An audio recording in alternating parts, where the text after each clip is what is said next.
Hello student, कैसे हैं आप सब। एक बार पुनः आप सभी का आपके अपने चैनल शिव कोचिंग क्लासेस पर स्वागत है। और बहुत ही महत्वपूर्ण न्यूज है ये सभी स्टेट के बच्चों के लिए, चाहे आप एमपी, यूपी, बिहार, राजस्थान, झारखंड कहीं से भी हो स्टूडेंट। यदि आपका सपना है कि हम मैथ लेकर पढ़ाई कर रहे हैं और इंजीनियर बनना है, तो इन सपनों को पूरा करने के लिए स्टूडेंट आपको क्या करना पड़ता है कि इंजीनियरिंग कोर्स करना पड़ता है।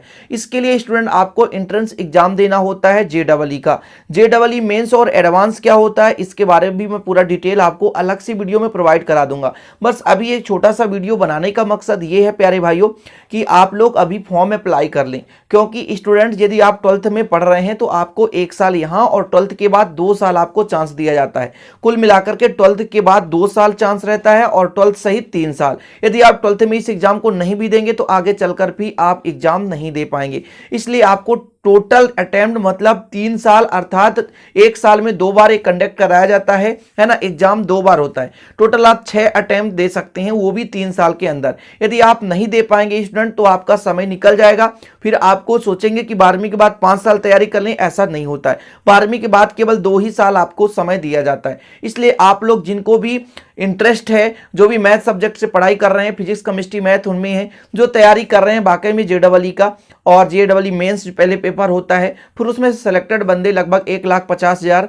या 2 लाख के अंदर का कट ऑफ के आधार पर जेईई जो एडवांस होता है उसका इंट्रेंस एग्जाम होता है। देखिए जेईई एडवांस के आधार पर टॉप कॉलेज, आईआईटी के टॉप कॉलेज प्राप्त होते हैं। इसके बाद वहां से स्टूडेंट जो भी निम्न कॉलेज होते हैं वहां पर आपको जेईई मेंस के आधार पर भी आपको सिलेक्शन हो जाता है। तो टॉप 10 में यदि आपको रैंक लाना है तो आपको जेईई मेंस के बाद जेईई एडवांस भी देना होगा। लेकिन अभी जो फॉर्म अप्लाई हो रहा है स्टूडेंट तो 16 तारीख से अप्लाई होना शुरू हो गया है। तो आप लोग ऑनलाइन पे जाकर अप्लाई कर लें।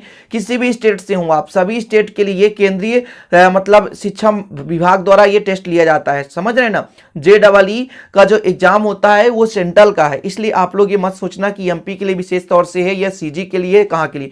सभी राज्य के स्टूडेंट इस फॉर्म को अप्लाई कर सकते हैं और जनवरी में 16 तारीख तक इसका डेट है। इसका जो एग्जाम होगा लगभग स्टूडेंट 23 मार्च से स्टार्ट हो गया, मार्च में होगा। तो आप लोग इसका जो फीस है पे कर देना और आप लोग ऑनलाइन फॉर्म भर दें, क्योंकि स्टूडेंट यदि अभी आप एक बार दे लोगे तो एक बार अप्रैल में भी फॉर्म भरा जाता है, जिसको कि मई जून में कंडक्ट कराया जाता है एग्जाम, तो वहां भी आप दे लोगे। इसके बाद यदि आपका सपना ही है तो हो सकता है 1 साल आप तैयारी कर लो, 2 साल तैयारी कर लो। तैयारी करने के बाद भी इसका आप 1-2 साल रहता है। 12th के बाद आपका चांसेस 2 साल, मतलब 12th के बाद आप 4 बार पेपर दे सकते हैं। तो ये रहा छोटा सा इंफॉर्मेशन। अभी जिनको भी एक बार चेकआउट करना है कि वास्तव में हम मैथ्स लिए हैं, तो भले हमको इंजीनियरिंग नहीं करना, लेकिन एक बार देख लें लेवल का। यदि सही आपको पेपर समझ में आता है तो आगे चलकर तैयारी करके आप इंजीनियर का है ना मतलब सपना पूरा कर सकते हैं, यानी इंजीनियर आप बन सकते हैं। और वो भी ऐसा नहीं स्टूडेंट इंजीनियर बनने के बाद आप माला माल हो जाएंगे, मतलब पैसे से खेलेंगे आप, इतना इनकम होता है। यदि आप आईआईटी किसी प्रकार से एक बार क्वालिफाई करके आईआईटी कॉलेज पे इंजीनियरिंग कर लिया ना आपने, तो बिल्कुल समझो कि लाखों रुपए पर मंथली पेमेंट आएगा।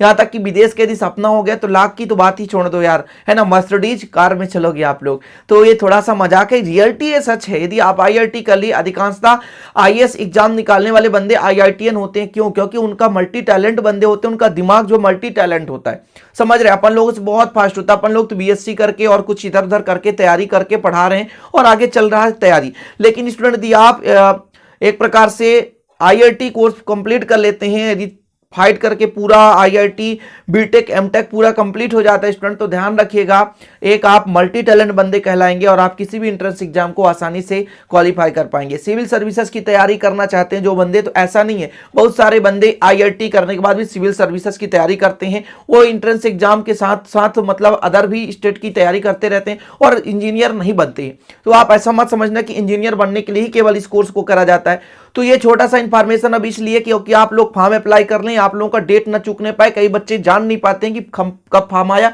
कब फॉर्म नहीं आया। तो मैं सभी को बताना चाहता हूं लगभग 1000 प्लस ऐसे कुछ फीस रहता है स्टूडेंट, तो वहां पर आप लोग अप्लाई कर लें। अभी ये नहीं मांगा कि आप 12th पास आउट है, रनिंग वहां पर भरना पड़ेगा कि 12th रनिंग है। तो एमपी ऑनलाइन पे जाएंगे तो पूरा डिटेल मिल जाएगा। तो ये छोटा सा वीडियो बताने का कारण था कि आप लोग यदि नहीं जानते हो तो प्लीज इसका जानकारी प्राप्त करें और दोस्तों के साथ शेयर कर दें। नए तो चैनल को सब्सक्राइब कर लेना, साथ ही बेल आइकन प्रेस कर लेना। मिलते हैं अगले वीडियो में, तब तक के लिए जय हिंद, वंदे मातरम।